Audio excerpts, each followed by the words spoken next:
Session with Dr. Farid Holakouee.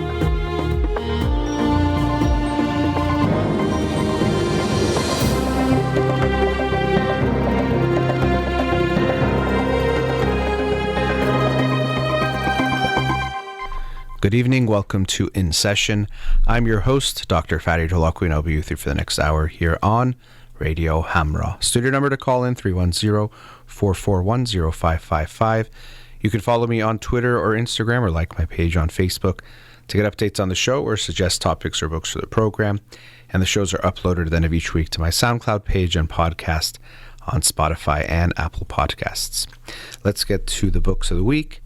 The book of the week for this week that I'll talk about on next week's shows is The Neuroscience of You by Chantel Pratt.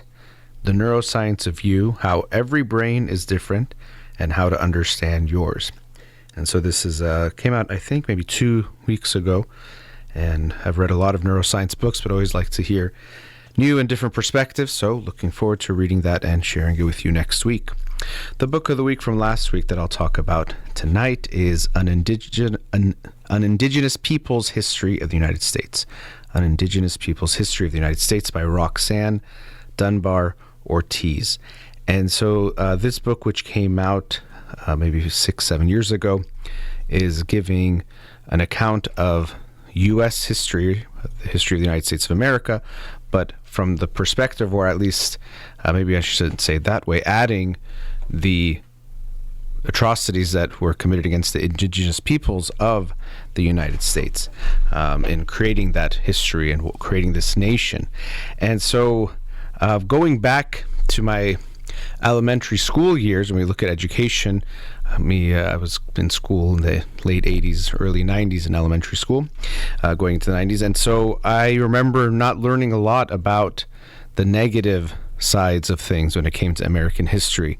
It was the positives, even things like Columbus coming to the Americas, or coming to America, even though it wasn't what's the United States of America, was this wonderful thing. We all learned the song in 1492, Columbus sailed the ocean blue, to remember that momentous, and the way it was presented to us was all positive aspects of American history.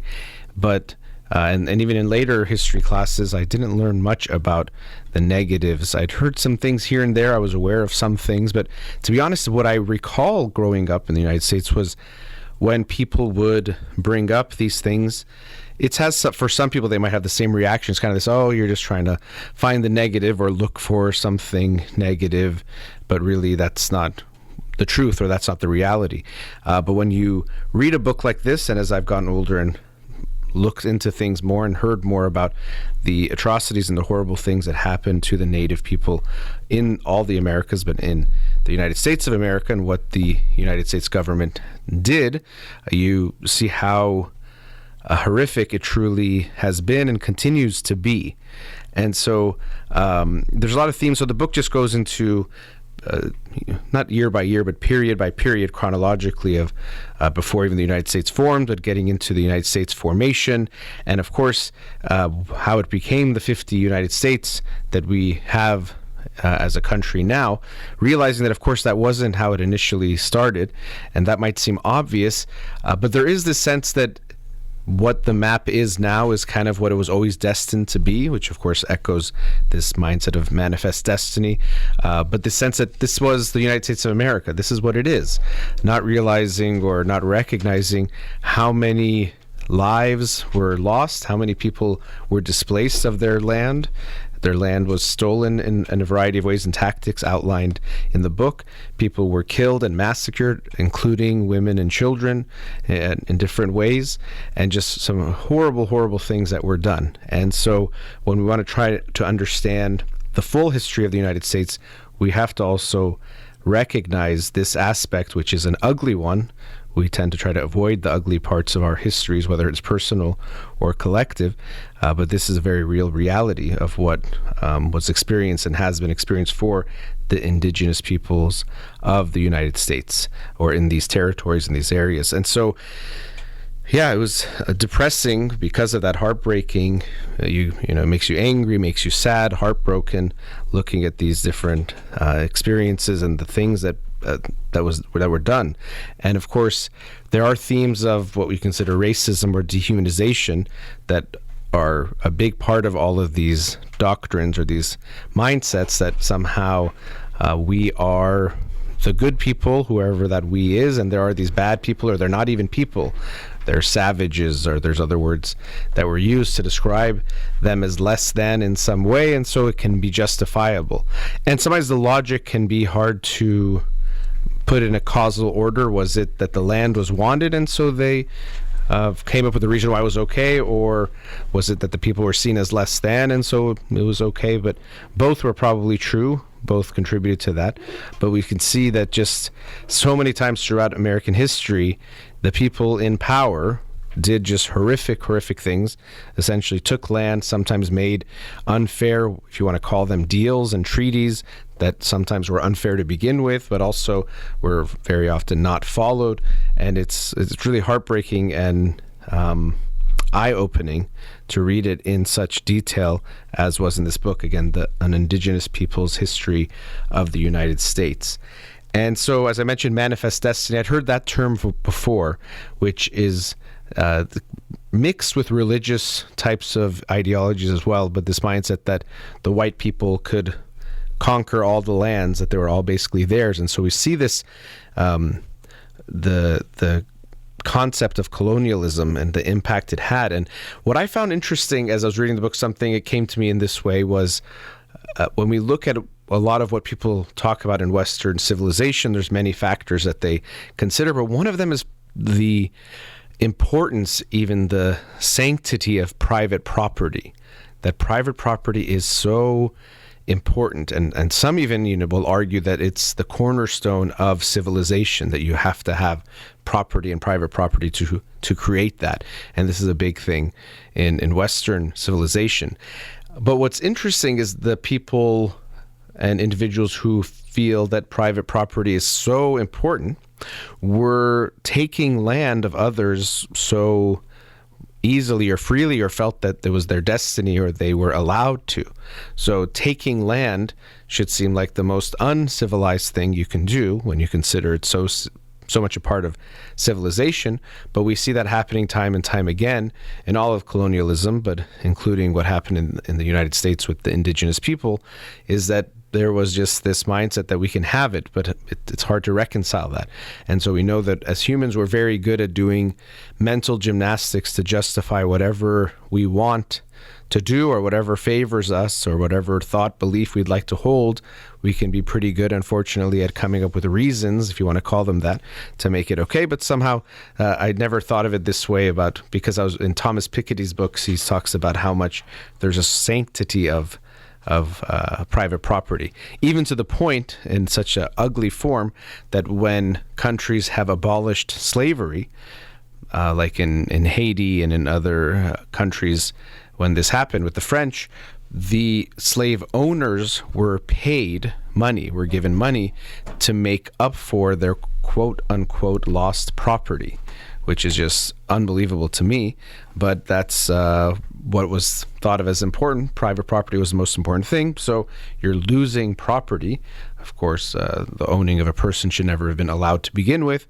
But because of that, you need to be compensated, because that's the most important thing. But again, here, taking people's land somehow is justifiable because you're supposed to, or you can. And so we see many influential American politicians, even presidents, Andrew Jackson being very notorious for the things that he did to the indigenous peoples during his time, before even his presidency, but during it as well. And so this was a reminder to me again that we have to always be vigilant, because people who are in power, people who are considered great minds and great thinkers, will often hold very, very ugly beliefs. But then because they have power, and also because if they're considered intelligent or can use intelligent language and words, they can present those ideas, or if they have the power, they can execute those ideas, but also present them in ways that make them seem really good. And, you see this when you read about slavery and you hear the people who are pro-slavery, sometimes using very, what we consider eloquent in the language itself, language to defend ugly and despicable ideologies or actions. And so here in this book, you see many quotes that she includes from different politicians, different people in power, and they're often very, very depressing and heartbreaking, and you could just see the deep-seated white supremacy and the biases that are there. But one I wanted to share was coming from a decision from the 1823 U.S. Supreme Court decision for Johnson versus McIntosh. And so this is from Chief Justice John Marshall. And it relates to what is called, and she talks about, the doctrine of discovery. So this mindset that if you discover, which of course that needs to be in quotes, discover land, then it's yours somehow. And the reason why that's so atrocious is that people live there. But when you say discover, it clearly means that certain people are the discoverers or the ones that can do these things, and other people don't have that status. So this is from Supreme Court Chief Justice John Marshall back in 1823. It was about a decision related to property rights and things of that nature, and it's related to, again, discovery. So, quote, discovery gave title to the government by whose subjects or by whose authority it was made against all other European governments, which title might be consummated by possession. And so, it's very wordy and it's very legalese and in legal language, but we could see that it sounds smart in a way, but basically it's kind of like finders keepers, but even not that. It's like, we saw something even though people were there, and now against all European governments. So to me, that means that those are the ones that also could have some legitimacy, or they could have claim to the land.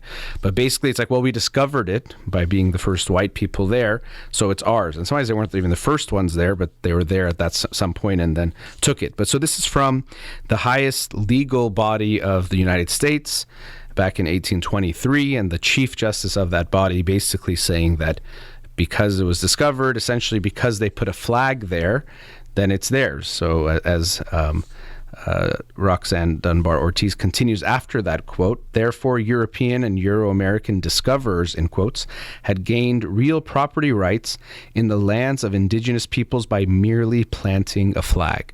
And so again, it's this mindset that's so backwards in so many ways, but if you're saying private property and these things are so important, then how can you just show up somewhere where people are living and just plant your flag and say this is ours now?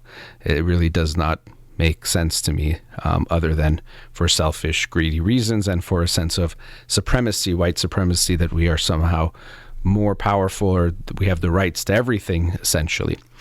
Only with other whites do we have to compete or actually pay attention to that. So it's heartbreaking, but it was the reality and continues to be. And the book does a wonderful job of tracing the history, but in the history, it's not just about these isolated incidents or stories or experiences, which of course it includes that, but it also gets into the ideologies and mindsets, white supremacy being a big one, that still continue to this day to have effects. And so it's similar to how we see with slavery in the United States and how that's affected Black Americans and continues to affect Black Americans, that it's not just the history of the United States, but continues to create and be part of the present. Similarly, for the indigenous peoples, we see the experiences they've had to endure and continue to endure.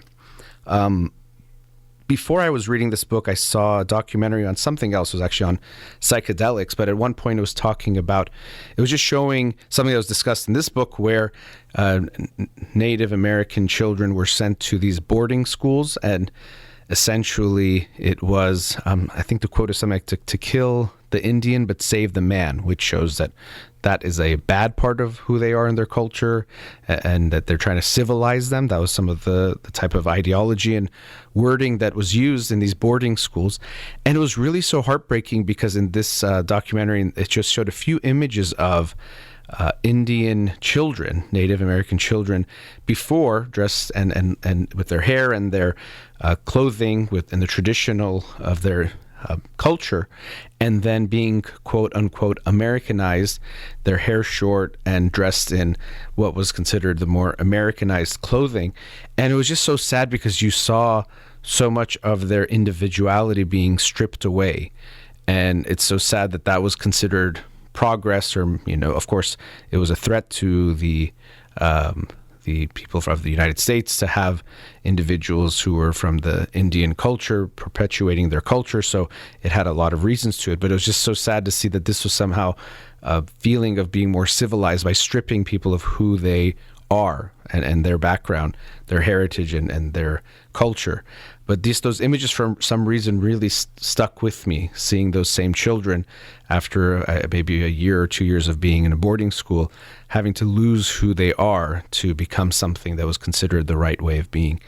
So again, this book, it's heartbreaking, it's depressing, but I hope everyone reads it, because I myself, as I said, growing up, the education I got was significantly lacking in the experience of Indigenous peoples. Everything seemed to be presented in a positive way, and everyone was happy, and Thanksgiving was this nice event of everyone coming together. But what was left out is all these atrocities that took place. And as I got older, I became more aware, but recognized that I still have a lot to learn. And even after reading this book, I have a lot to learn, but learned a lot in reading it, and hope you will check it out too.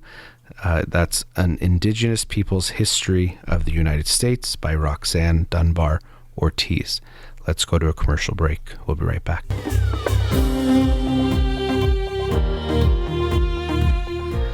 An Inconvenient Truth. I think that was the name of a documentary Al Gore had maybe 15, 16 years ago.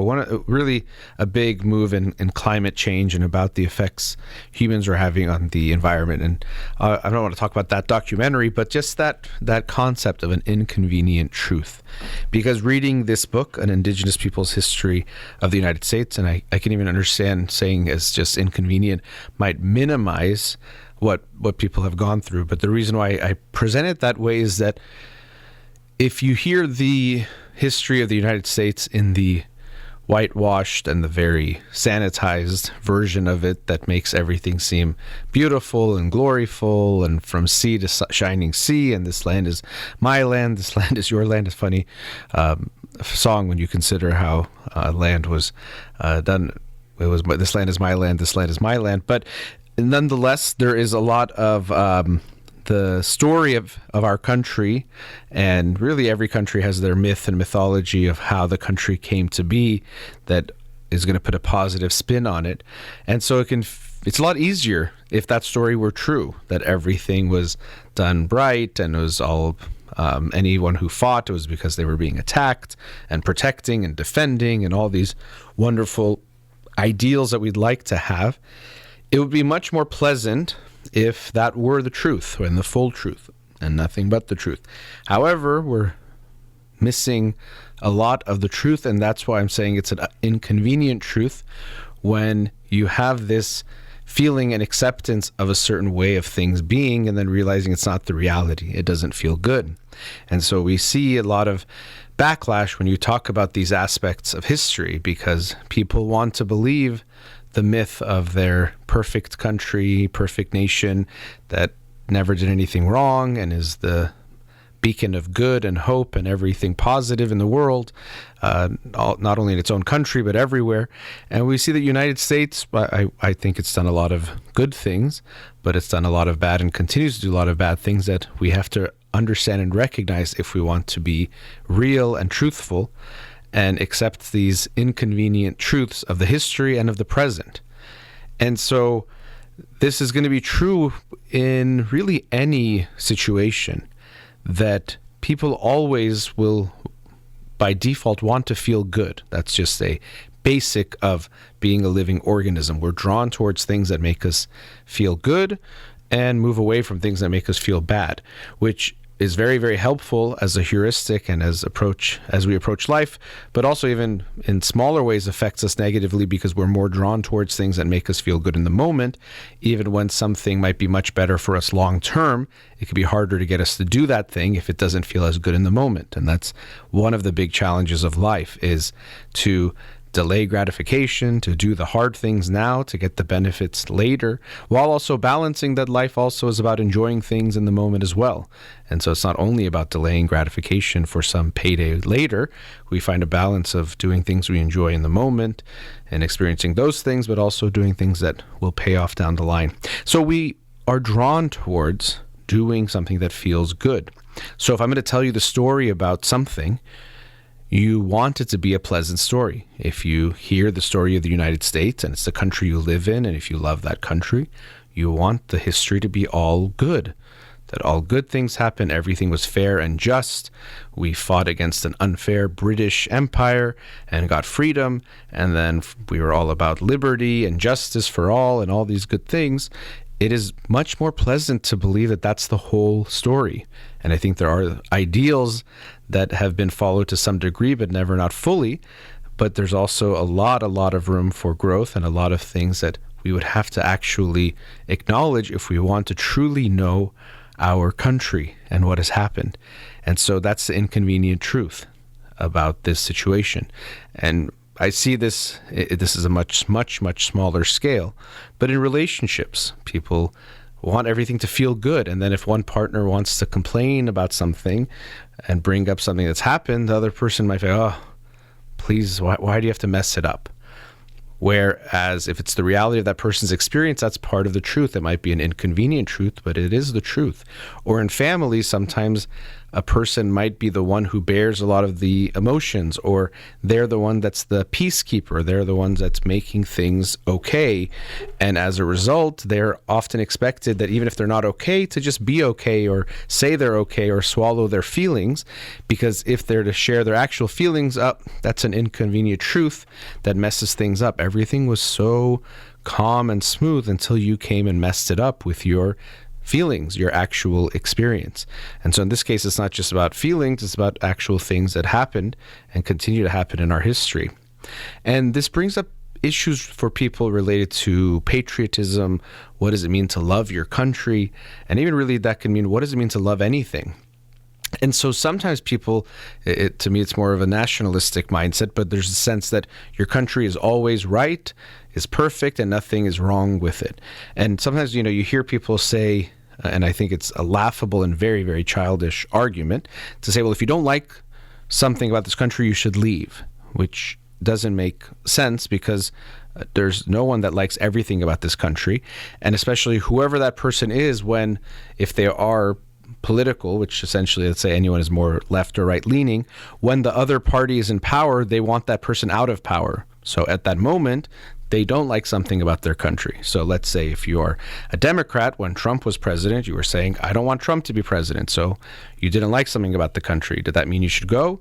And then now let's say if you're a Trump supporter, when Biden became president, you were like, I don't want Biden to be president. So you didn't like something about this country. Should you just leave? It doesn't really make sense to say, if you don't like something about this country, you should go. Same thing if about a house. Sometimes people say, well, if you don't like something about this house, just get out of the house. And it's much more complicated than that to just say, if you don't like something, you have to go. That's an extreme in a home, like a dictatorship and lack of any kind of democracy or any type of equality and egalitarianism.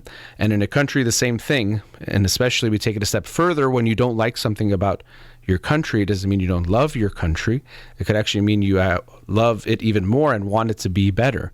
Just like anything, any person, even yourself. If you want to genuinely love something, you have to first genuinely know that thing or that person, meaning in reality. We see the same idealization that we can see how people talk about their country as perfect and all good and no bad, that people do when they idealize people in their lives, family members, parents, romantic partners, where they're not actually seeing the person, they're seeing some idealized image of them as all perfect, all good, never bad. Even people do this with parents. We'll talk about splitting, where it's one parent was all bad and one parent was all good. And don't ever say anything bad about the good one, and don't ever say anything bad about the good one. I said it backwards. Don't say anything bad about the good one, and don't say anything good about the bad one, because they're perfectly good and bad. When really we recognize the reality is they both have some of both, and maybe you liked one of them more, loved one of them more, but the reality is going to be much more complex than it's all good or all bad. And so when we idealize someone, and you might think, well, look at how much this person loves this person. I actually saw the Elvis movie last night. Very bizarre segue it might sound like, but you see these people, I mean, they were just people were going crazy for Elvis and screaming for him and passing out for him and throwing their, undergarments onto the stage when he was performing. But do you really think they knew him? And I would actually say they didn't. And because of that, although it was like a drug for him to be on stage and that high that he experienced, it wasn't lasting.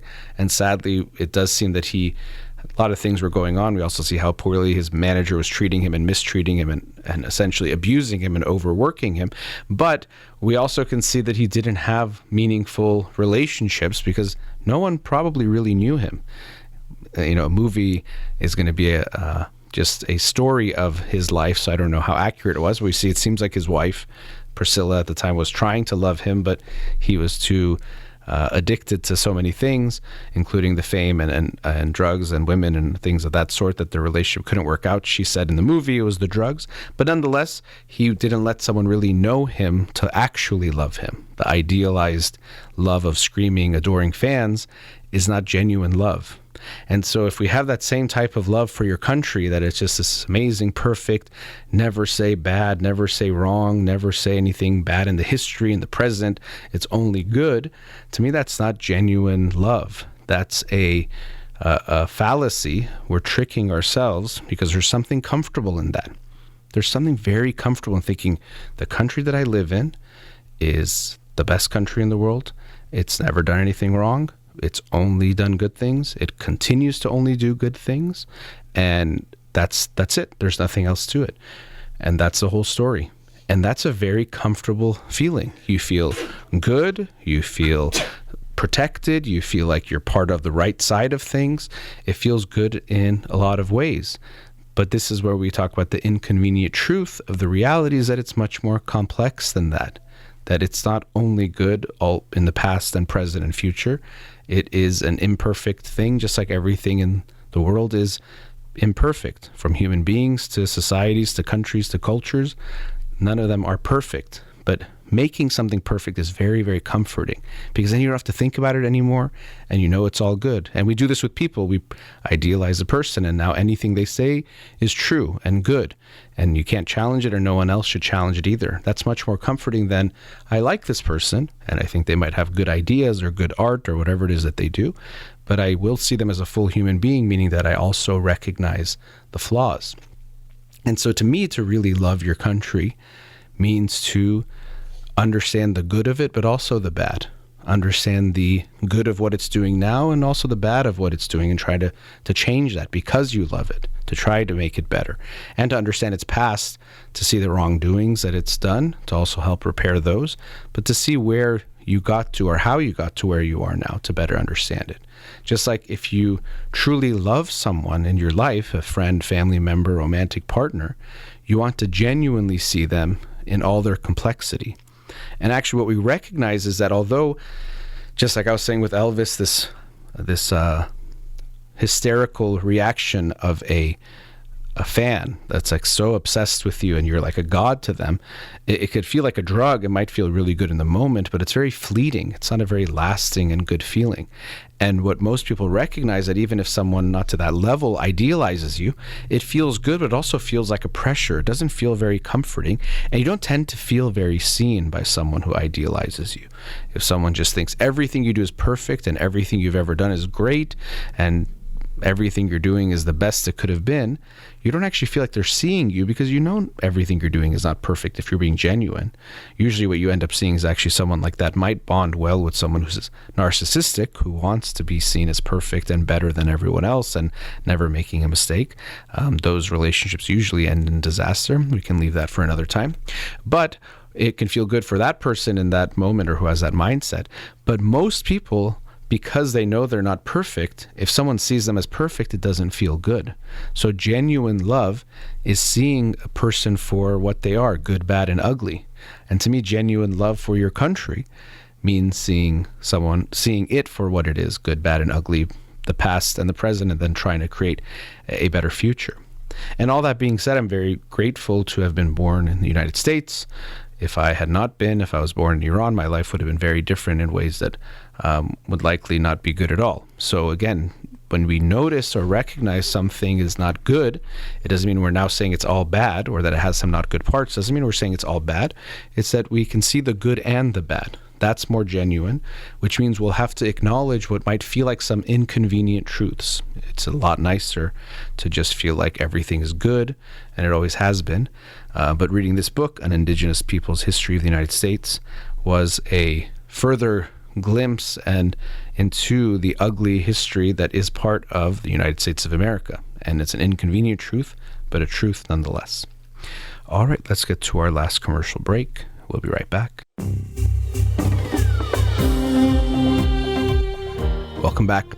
In the last segment, I was talking about inconvenient truths when we try to understand our country and also individuals in our lives. And I did mention ourselves. And that's actually what I wanted to talk about in this last segment here. Because when we try to understand ourselves better, even if we talk about self-love, self-compassion, the first step is to know something to love it. You can love something that you don't know, but that's just more of an idealization or an imagination. And actually, people do that with themselves. Things like narcissism, to an unhealthy degree, will create that or leads to that. But if we genuinely want to know ourselves and love ourselves, we have to actually see what's there. Now, what some people do is not necessarily that they idealize themselves, but what I recognize is that because of the experience of shame, we can be afraid to see something negative in ourselves. We can feel that it's not safe to see something negative because once we see something negative, we think that means that I'm bad or unlovable or not good. And so to me, this is something that is created and developed early in childhood, in our early experiences. And this is why I think it's so important for parents to not think that their role as a parent is to make my child become something, become someone a specific way. I do think it's important to have some values that you'd like to instill and to be aware of, because you always have values, just sometimes you're not aware of what they are. So it's important to be aware of them. Actually, going back to what we're talking about today, even a country has values. It might not make them clear, but by its actions, it's the diplomatic things it does, war, all those things that it does, is going to actually reflect its values. So it's just whether or not we are conscious of those values. And so as a parent, I think it's good to have values, but not to think your child has to be a certain way, introverted or extroverted, do well in school, do arts or don't do arts, be athletic, do a variety of things, or look a certain way. That's also a big one. We see a lot of shame that gets formed based on how people look. And so as a parent, to be aware that your role isn't to make your kid become something, it is important to have values and encourage them towards those things. But as far as who they are, how they look, and things like how they identify, or things like what they're interested in and what their personality is like, to not make them feel bad about how they are or who they are. Often I get approached by parents working on something with their child. Let's say the child bites their nails or has some other type of issue. And one of the things I always reiterate is that, yes, we want to be aware of this issue. First and foremost, we want to see how it's affecting your child, because that's what matters most. If they're okay, we approach it very differently. But let's say even your child doesn't like it themselves, biting their nails, or the effects of biting their nails, how it looks, or if people see them doing it, or how their nails look afterwards. But the most important thing for me, when we're looking at it from a framework, is to make sure we don't make your child feel bad about this, that we don't make them feel bad about who they are because of this. Doesn't mean we say biting your nails is good or good for you, or we want to encourage it. But very quickly, parents can give the message to their child that this thing you're doing makes you bad or unlovable or not good or ugly. And sometimes even we think this is a way to encourage them. Very often parents will say things like, don't bite your nails. It's going to look so ugly if you bite your nails. Or it's going to bleed and look bad, and people are going to look at it and see it's bad. Or people will watch you doing it and think, that's disgusting. And so we sometimes unfortunately think that the way to encourage someone towards doing good things is to shame them. But this doesn't work. When you shame someone, you rarely help them deal with the issue, and you, more than that, make them feel bad about themselves and who they are. So now it's not just biting your nails, it's an issue. It's who I am is disgusting or not good, or that people won't like me because of who I am. And that to me is more important than even the biting the nails part of the situation. But so often we get fixated on, okay, biting nails is bad. I have to do everything to make sure my child stops, including using tactics that might even seem mean or not so nice, but it's going to help my child. And we can fool ourselves into thinking that I'm doing this purely out of love. But often what parents are doing is they are projecting their own anxieties onto the child. How does it look if my child has their fingers mangled up from biting it, or if the people see them biting and think, oh, my child is nervous and that means I'm a bad parent, or I'm making my child anxious or nervous, and we project those worries, or our own self as a child, oh, I felt like I was nervous, or I bit my nails, or I did this this kind of a behavior that people made fun of me for, or gave me negative attention, or my parents did. And so we project all those things, and we want our child to stop immediately because of that. And so it's not that we ignore it in a way that we pretend like it's not there, but we don't want to make them feel bad about that. And so to me, this is so important for parents to recognize how much value we give to a child by giving them value for just being who they are, and how much we take away from them when we make them feel bad about something that is out of their control, or maybe that very little control, or just about who they are and what they are.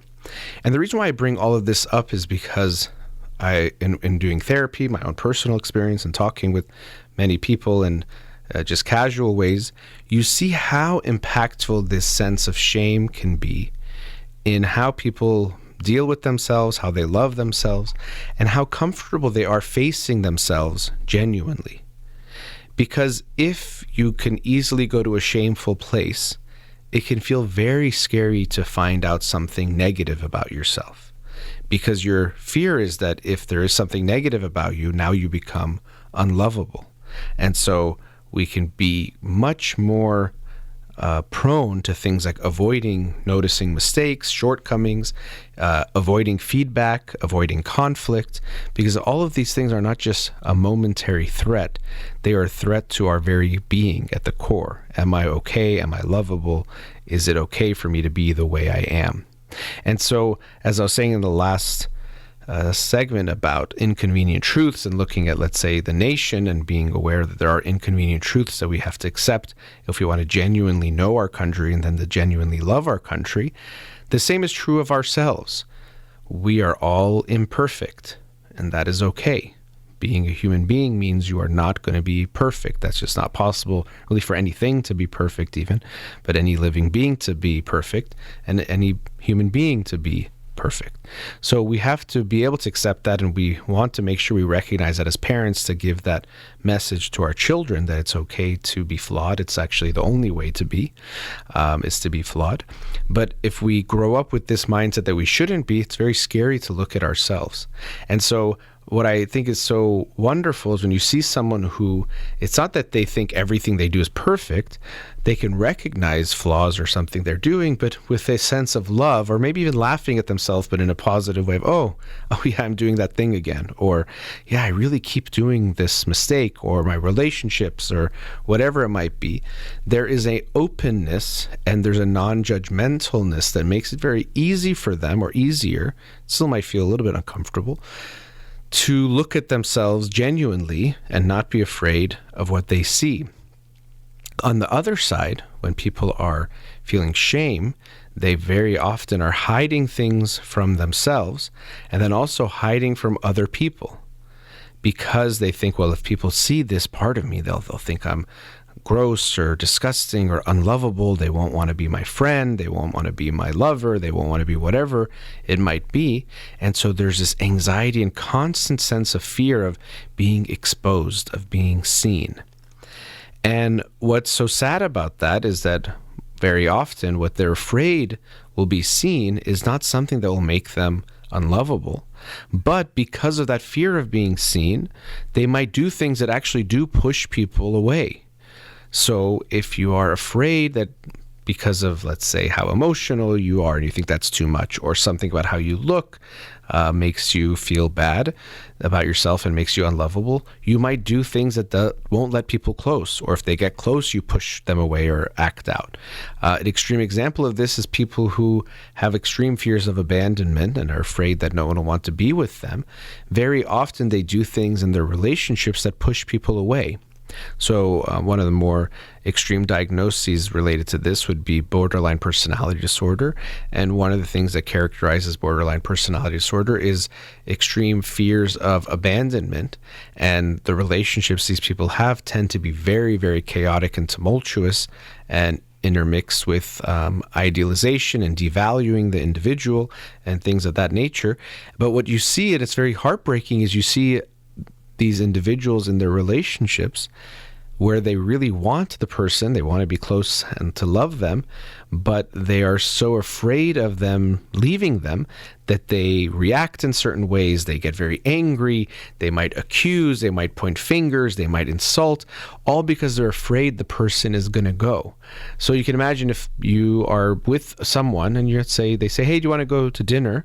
And you're like, yeah, sure, let's go. But now they're doubting you want to go. And every minute, like, do you want to be here? Are you sure you want to be here? Oh, you want to be somewhere else. Do you want to be here? And if they're so threatened and so anxious about you wanting to be there, by them asking you continually for this reassurance and acting in that way, it probably will make you less likely to want to be there, because now you can't even enjoy that moment or enjoy this experience because it's constantly about proving you want to be there and reassuring them. And so in relationships, we see these behaviors get even more extreme at times where people are testing, oh, let me see. And it's sad again to see these types of tests, because sometimes the test itself makes the person go away. So it's like, okay, let me do something really hurtful to the person, because in that way I'm going to test if they genuinely love me, because they'll be willing to withstand this test or withstand me doing this thing, not recognizing that acting out in that way or acting in that way might push someone away and be like, I don't know if I can handle that if you're going to hurt me. And then in a self-fulfilling prophecy, the person thinks, see, this was another person that wasn't going to love me and was going to go away. And now I know, and I knew no one could love me because of how I am, not realizing that it was them testing and pushing away. It was the doubt that created the result they were afraid of being true. So unfortunately, when we are afraid to recognize our own weaknesses or think it's unacceptable for us to have weaknesses, we don't look at ourselves genuinely because it's too scary. If we can have more compassion for ourselves and internalize this sense that as a human being, I'm going to have flaws, I'm going to have weaknesses, and actually I want to work on them. If we think of what we would think of as some ideal, is that you recognize your imperfections, your weaknesses, and keep working on them your whole life. If you look back 5 years ago and you don't think that you were kind of stupid in a loving way, that means that these 5 years you didn't learn that much. So you would hope that looking back 5 years, you feel like, you know what, I feel like I've learned a lot. I'm a lot more knowledgeable, wiser than I was 5 years ago.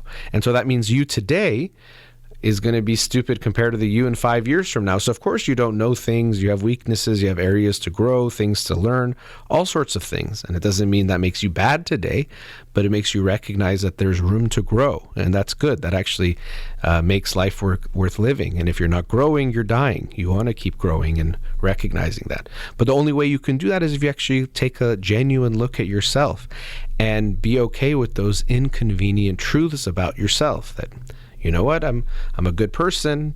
None of these things mean I'm bad. None of these things make me unlovable. But I have this insecurity that makes me act in this way. Or sometimes I react in this way that's kind of mean to loved ones or not that good. Or I keep being late to places and that's not good for me. Or I do this thing or that thing. None of them make me unlovable. None of them make me a bad person. But if I genuinely want to love myself, I want to genuinely look at myself, recognize the inconvenient truths, to first know and understand myself, and then also to see if I can work on those things.